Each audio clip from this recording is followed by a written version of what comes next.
ਤੁਸੀਂ ਅਥਰੂ ਪੂਜਣ ਜਾਣਦੇ ਹੋ,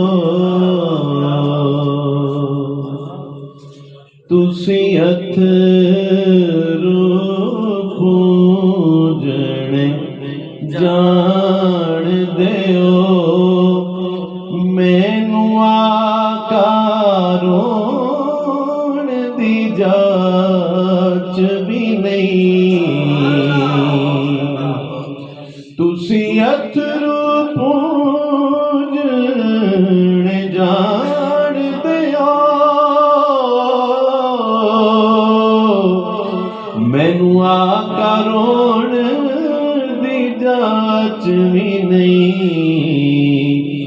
ਮੈਨੂੰ ਦਫ਼ਤਰ ਸੋਹਣਿਆਂ ਪਦੀਆਂ ਦੇ ਹੰਝੂਆਂ ਥੀ ਧੋਣ ਦੀ ਜਾਚ ਵੀ ਨਹੀਂ,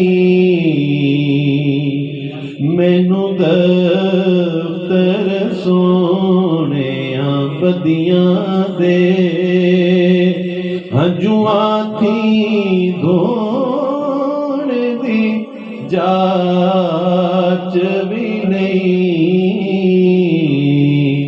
ਤੁਸੀਂ ਅਥਰੂ ਪੂਜਣ ਜਾਣਦੇ ਹੋ।